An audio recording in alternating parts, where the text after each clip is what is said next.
All right, everyone. It's a wild world out there, and I hope you're looking after yourself. It is day two of National Novel Writing Month, and we are 3,750 words in. We have once again achieved the 1,700 daily words we need. We actually went mental yesterday. I was thinking about how, when tasked with describing my characters to a person, I couldn't in a way that would make sense. Um, So on top of the writing goal for today, we've written an extra 1,000 word document just on the characters, and we'll go over that quickly. It's just yeah, yesterday I had a really good time writing yesterday actually as well. Um, I went to Twitch, and now if you search Twitch by the writing keyword, where do you search? I can't remember. There's you search by tags, not you don't just type it into the search bar. You search for the writing tag specifically. Um, and you find a lot of people doing Nano, or just kind of doing what I was with the videos here. And I was on this stream, and it was just like me and the one dude who was streaming, and we were just talking about this kind of thing. I said that I'd been intending to stream my Nano progress, and I'd wussed out at the last minute. And he said, doing something like this, you really do get to think through your ideas. Um, you get to really, I don't know. It's the same kind of thing I've felt when I'm playing a game. I play a lot slower because I don't know, I'm describing my train of thought. And that's probably really useful for writing specifically. Um, like I'm not gonna remember what I was thinking at the end of this when I've finished the draft, when I'm looking back over my own work. And it also means that bits that I don't have down as much as I thought I did, there were places where I don't know what I was thinking. You know, those are weaknesses that need shoring up in this situation. I'm going to quickly go through the other document. You won't see it. Again, there's not going to be a visual component of this video. You won't see this because I don't know. I don't know how to work computers. OBS is weird. I've got another Microsoft Word document open now, but OBS don't want to look at it. It's fine. Anyway, I've gone through the four main characters. One of them hasn't shown up yet, but they're the last one on the list. So first we got Zachary Morgan in no particular order. He's the only character who kind of knows what's happening. He's energetic, paranoid, superstitious, and panicky. Ostensibly the brains of the operation, but in practice tends to be a bit useless. He's fast enough on his feet to normally outrun all of his friends when a situation calls for any kind of action. He's a natural showman and is occasionally arrogant. He's also gay as hell, may or may not ever come up. Zach's the leader of the group whenever his foreknowledge and inflated ego put him in a position to be. Zach's also the eldest of the group, pushing 30. Skipping physical description because we already did one in the text. Zach was originally based on a guy I knew in real life, but he's shown up in a lot of stuff I tried to write, so there's not much resemblance anymore. Every time I've struggled with having him be likable, and I've kind of added details, and he's become this weird, larger than life personality. This flamboyant dude with big hair and yeah, I like him a lot better now. I always struggle with Zach. I know what I want. I know the kind of vibe I'm looking for, but it don't help. The guy I based him on was one of those people who you get a lot of fun. This one time, this crazy guy I knew did this one thing stories out of. But at the time, like that, there's a difference between stories when you look back on it and it's fun, and stories where it's immediately fun. And we learned that from trying to write Zach. Um, we've also completely changed his name since we originally designed him. So there's nothing left of the original character. It's completely gone, replaced with Zachary Morgan. Second, we got some of that were written and some was not. Second, we got Rob Reeling. Rob reeling completely lacks whatever part of a person's brain allows them to feel shock, and is only ever mildly surprised regardless of how absurd the situation gets. He's laid back, kind, and capable, and is normally the first to act when things go wrong. Rob's in charge whenever the situation gets dangerous or requires dramatic action. He's the youngest of the group, a kind of doughy and baby-faced dude in his early 20s. He's just a swell guy. And then I kind of went into what I was thinking, where Rob comes from. I think that's kind of important. I want to, if we ever need more than what we've got written down, we know where to look. And Rob's kind of how I see my brother. He's lazy and kind of dumb, but he's also just a really cool, loyal dude who's got the swag to fake anything. Can be instantly at home in any situation, around any sort of person. He tends to take the easier path rather than the more effective one when looking for a solution, but when it comes down to it, he's still the most effective of the group. Then we got April. April May Mason. She's got a double-barreled first name.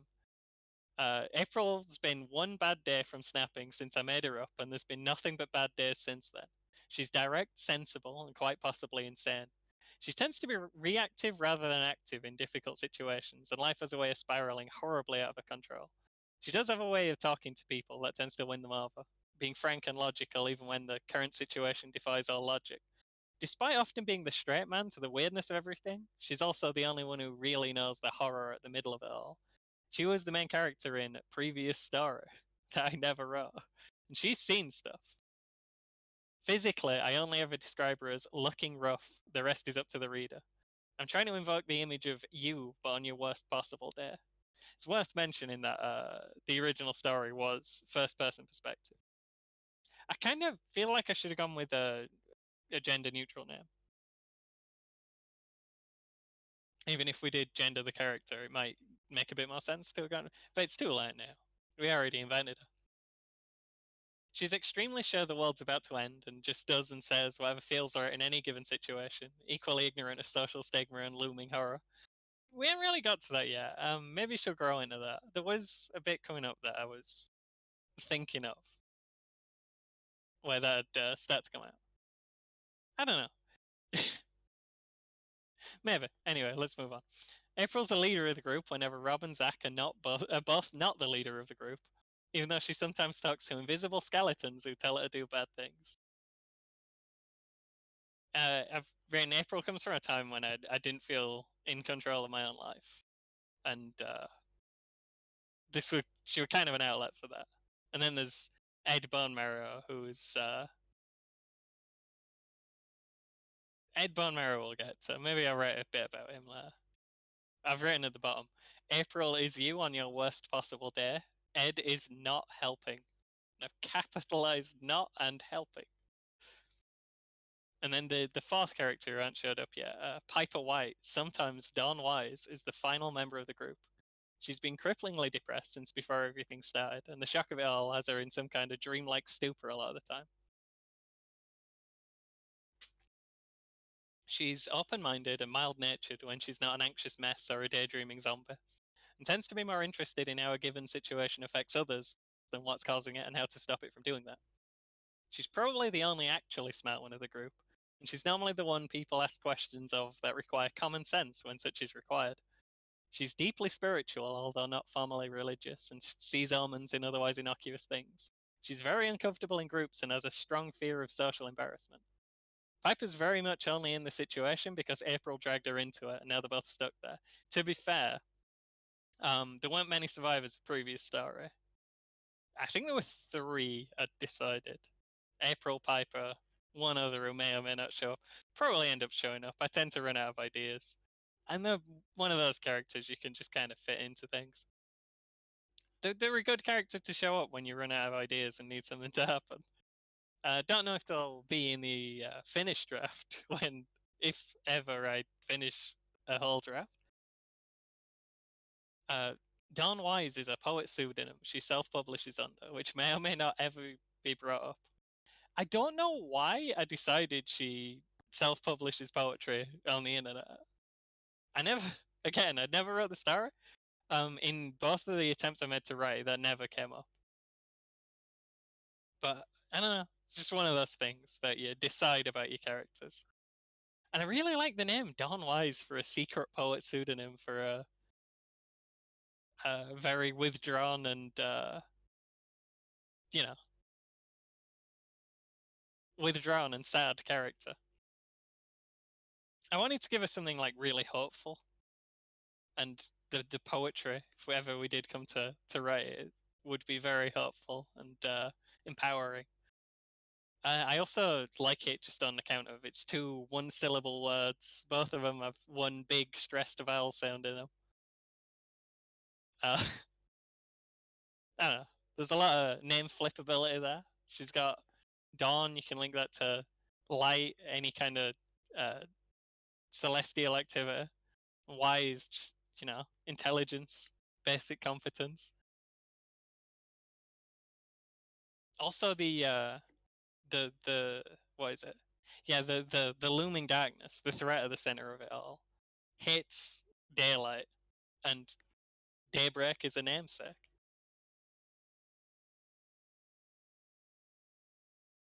Physically, she's tall and thin, wears long baggy clothes, and is probably mid-20s. She's probably trans, but that's just for me to know and won't ever come up.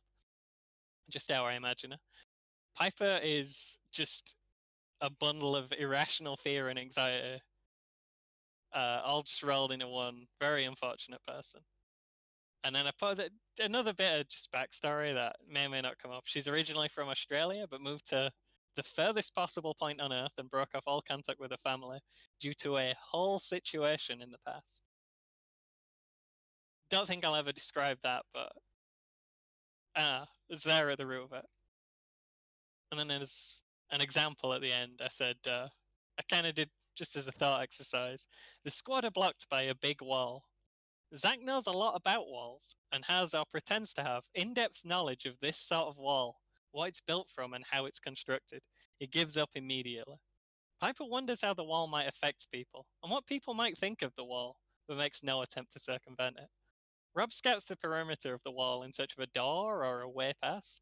April tries and fails to climb over the wall before attempting to dig underneath it with her fingernails.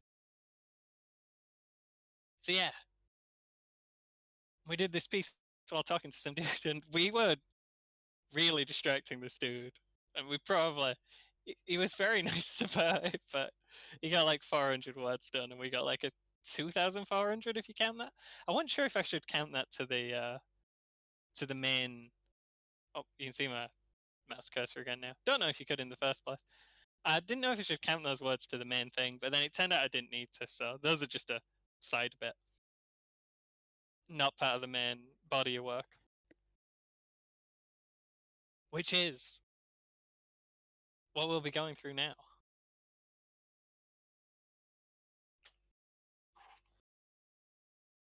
The message appeared to have been in response to Rob's jumbled desktop. This is the bad post-it note. Something he had to close out of several windows to see. Rob sometimes wondered if Gary also had some kind of job he could be doing in his own office. The cactus had gotten a note, seemingly just for being present. Gary insisted someone could hurt themselves on it, which was probably only a problem if you spent all your day prowling around other people's things in the dark. That is a long one. People's things in the dark, looking for anything you could discipline or early sight. Good rule of thumb for this, by the way. If you run out of breath trying to read one of your own sentences, that might need a comma. I'm gonna have to go for a minute. Jesus.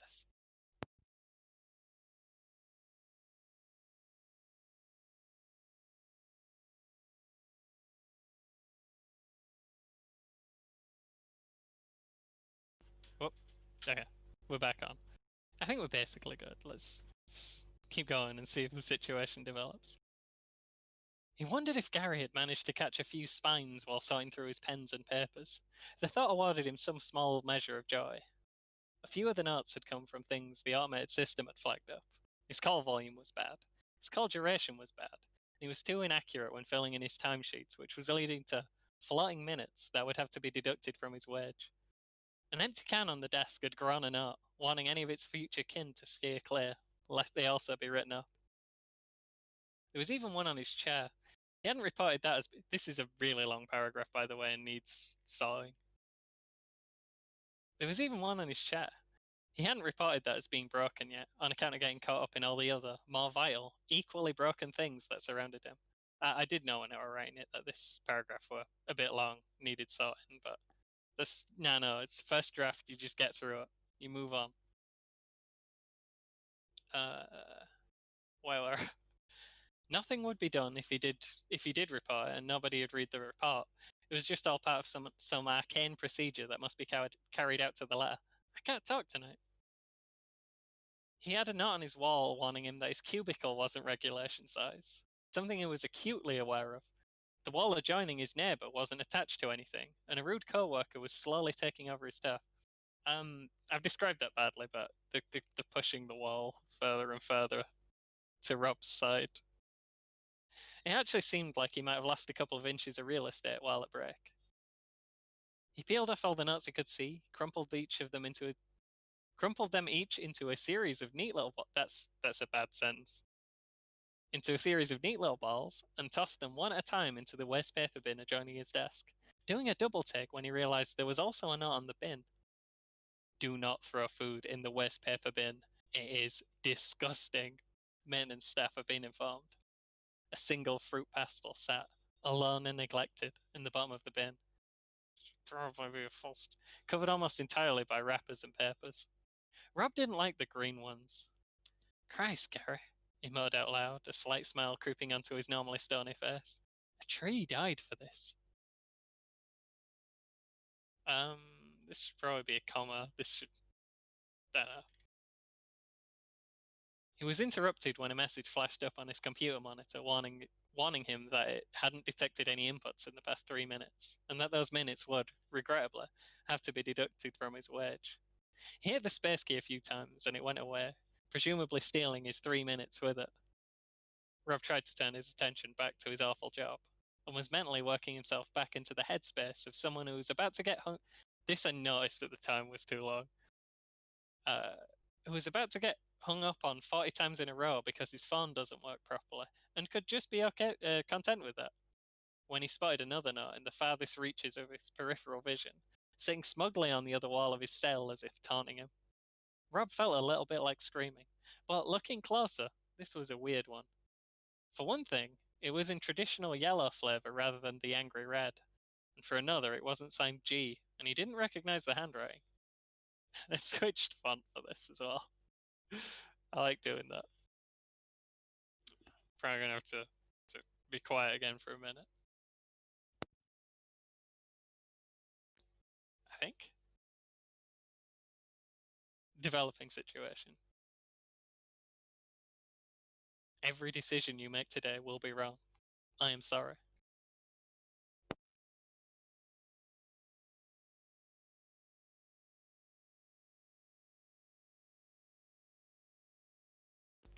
A lot of noises going on where I am. Weird noises. I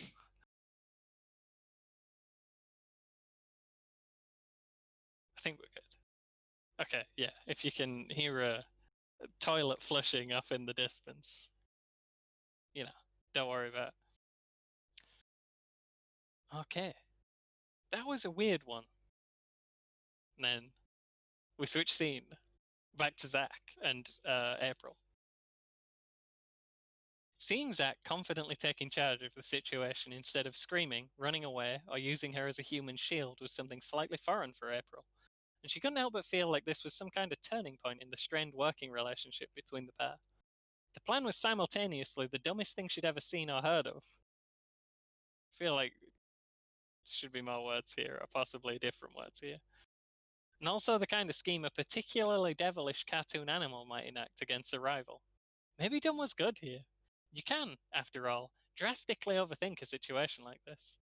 The thought reverberated that there was a non-zero chance this was about to work. And I put a comma in here where a comma does not belong, but I wanted to just have this be separate because I liked the thought reverberated and then pause. I do that sometimes. This is intentional, probably. Someone would have to talk me out of this comma if they wanted to not have it appear in the finished work. The pair walked over to the lift, making a show of looking disappointed before heading back to the desk at the center of the room. The occupant was a young woman with messy hair and hollow eyes. She hadn't moved in the slightest as the pair had entered the building and passed her on the way to the lifts. Once they circled back around, April could swear she was in exactly the same spot. She didn't move when. Did I say the pair again? She didn't move when the pair tried politely to get her attention either. April was wondering if the receptionist had died standing at her post when she finally blinked. Excuse me, Zack imposed himself. Hi, we were supposed to make a delivery to the upper floors, but apparently we need some kind of key. April judged him, silently. His gestures always became more exaggerated when he was lying, and some of the inflection definitely came over suspicious. In the dull light, it wasn't entirely obvious that his shirt had normal pisser sewn into it, backwards S's, because they couldn't think of a name and couldn't find any Z's. Was this all an awful idea, actually? Was Zack the biggest idiot of all time? The piece of the puzzle April was missing was that no pizza or pizza had ever been ordered to Cooper Booth on any floor at any time, ever. This was not likely to change at any point in the immediate future. The receptionist instantly knew she was about to have her time wasted and a meditative That's just me not being able to talk. That's not. It's not the text. And her meditative trance shattered instantly.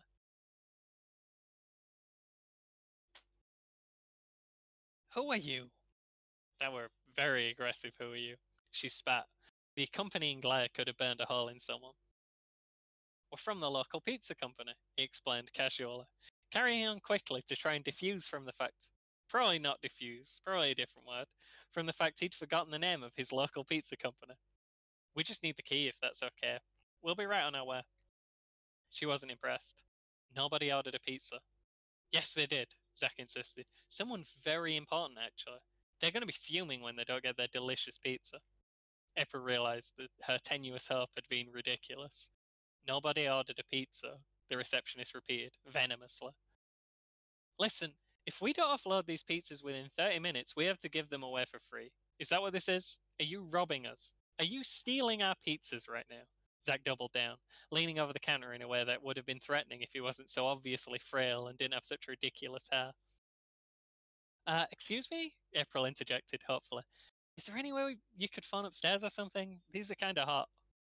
The second piece of the puzzle April was missing was that the receptionist could not call upstairs. If she called upstairs for anyone who didn't arrive in a limousine with an armed escort, or someone with a warrant, she'd arrive at work the next day to find she no longer had a job. She calmed down a little in the face of a new, less outwardly crazy antagonist, but there was no way any of those pizzas were getting past her. Listen, you've got the wrong place. I'm sorry, that's all there is to it. Got the wrong place. Do you hear this? Zack roared in faux offense. He turned to April, who instinctively backed away to a distance where it could have been argued they weren't together if the pair weren't wearing matching fake pisser uniforms. He turned back to expel more of his attempted outrage. Do you know how long we've been in business? 10 years, 15 years we've been doing this. We've not got the wrong address once. Now you have. The receptionist seethed through. Yeah. The receptionist seethed through clenched teeth. Get out. She'd probably noticed the pisser situation by now. The operation was unsalvageable. I could change that to had become, and it might make it. I'm going to do that now. Might make it a stronger sentence, and also it's an extra word that I can just put in my pocket. And it is midnight now, so that's one word for tomorrow. Today now. I can't believe this, Zack postulated, wounded. What are we going to do now? The second part was a genuine question aimed at his comrade. He drummed his painted fingernails on the receptionist's desk, waiting for a flash of inspiration that never came. Meanwhile, the guardian of the lift keys was gripping tightly onto a stapler, wondering how many she'd need to put in the man's hand before he'd leave. April shoved Zack sharply to one side and just started talking, hoping her brain might engage at some point before they got the cops called on them. The other woman perked up slightly, expecting to hear something more reasonable. Don't throw us out. Listen. Okay, so we're obviously not real pizza people. It was an auspicious start. Uh, Much to her disappointment, April was forced to come to grips with the fact that she was just as useless as her compatriot. Maybe they were both the biggest idiot of all time. Then something struck her. She recognized in the receptionist the same glazed over eyes and barely suppressed hatred for anyone she was forced to talk to. She'd once known firsthand. Should definitely be a comma in there somewhere. I don't normally do this. I have a different grammatical problem every single nano, and today's one's commas. This year's one's commas, apparently.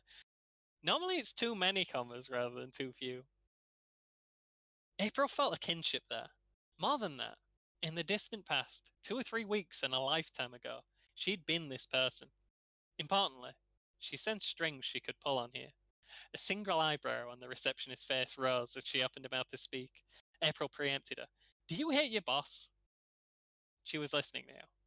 April needed a plausible lie, fast. This was all a lot more stressful than watching Zach fail at it. He'll hate us. Trust me. If there's any way we could get upstairs without it coming back on you, we'd like to know it. I'm just asking us, who are you? That probably should be more like, who are you? But, this isn't a voice acting month. The woman, still roughly as unimpressed as she had been upon the duo's entrance, cut her off. Just as well. She was probably about to say something else stupid. April felt like running away. They were trying to save the world and had been defeated by the first receptionist they'd come across. Extinction Rebellion? Zack interjected. April turned to him in shock. As it was a semi-plausible lie, Zack shrugged, trying to play it off like he'd known it would be before he said it. You caught us.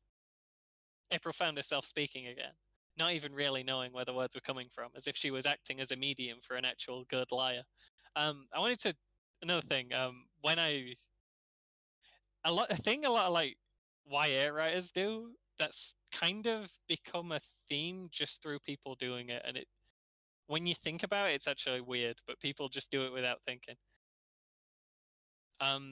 In the like list of adjectives people throw into like stage direction, unconsciously kind of snuck in there.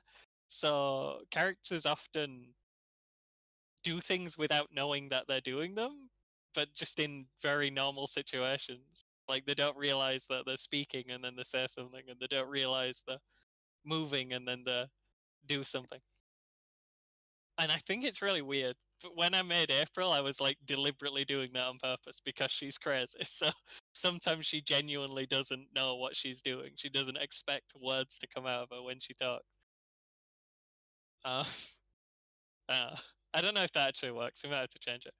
Anyway, are you aware that Cooper Booth and its subsidiaries account for 4% of all the UK's environmental impact? The energy faded. She held up 4 fingers and mouthed the word four. I don't know why I included this sentence, but I really like it. That was the make or break point. For once taken aback, it was a moment before the woman behind the woman. It was a moment before the woman behind the desk figured out what to say. She said, "Is that a lot?" Yes! Both April and Zach jumped at the opportunity. Zach slid back over to the desk, planting himself back at the forefront of the situation confidently, despite his previous abject failure. We'll just pretend there was always a comma there. So that's where we are in the end of day two. And a thing I'm worried about, and a thing that gets away from me a lot, is pace. So we need to wrap this conversation up quick today because it's gone on too long. This has been a lot of words exchanged with a nameless receptionist. Sorry about that. That was me trying to burp quietly and accidentally redirecting the resultant burst of air into the microphone. That's where we are today. We're feeling pretty good about it. There will be days when we don't want to write. We're not there yet. It's only day two, so that's pretty good. I like where this is going. I think my vague plan is kind of coming together. I think I did. I think I did good work. I don't know if it comes across to you hearing me nitpick my own stuff, but I think I'm doing good. I'm looking forward to getting some more words down. I'm excited. I'm going to try and find more streamers to watch. I was going to shout the dude out. I thought I dropped a follow, but I cannot find him on my list of follows. I will add him to the description if it probably won't be hard to find him again if he's streaming again because there's only ever like 10, and I'll throw his Twitch channel into the description. Anyway, I think that's all for today. It's just going quite well. I'm gonna try and I need to, I don't know, I need to manage time better. I think is the one thing. I want to try and get the words done in just either one session or in two very regularly scheduled sessions. Not just doing little bits all the way through the day, because when I do that, sometimes I show up and just write like 100 words in 2 hours, and that's just not going to get anything done. And it just means I don't do any of the other things I like to do during my day. I use up all my time not writing and watching YouTube videos while pretending I'm thinking about. I procrastinate a lot, and I need to. That's the thing we need to overcome. Other than that, I'd like to still be painting and maybe still be playing the video games. I really want to get back to Thracia, and I've put that for a while. We could do some Thracia at some point. I'm going to be uploading one of these every day. I've decided. Uh, Unless I do start streaming it, in which case I'll just upload the stream. I think this is probably more watchable than a stream. I did realize as well yesterday when I was watching other people stream their attempts to write a bunch of words fast. The community around Nano is amazing, and it does, because I'm very nervous about like putting my work online, letting people letting eyeballs that I don't know who they belong to get all over it. Who knows where they've been? But if someone does stumble across these videos, they'll probably be the nicest person I've ever met. So that's a nice thought. Yeah, yeah, this is good. This is fun. I'm enjoying it. I'm enjoying the company. I'm enjoying the experience, and I think I'm doing good work. That's where we are now. There'll be days, there'll be ups and downs. Life is a sine wave, but right now, doing pretty good. And that's gonna be me signing off. Good luck with your own words if you are doing words, and if not, maybe consider it. It's fun. See ya.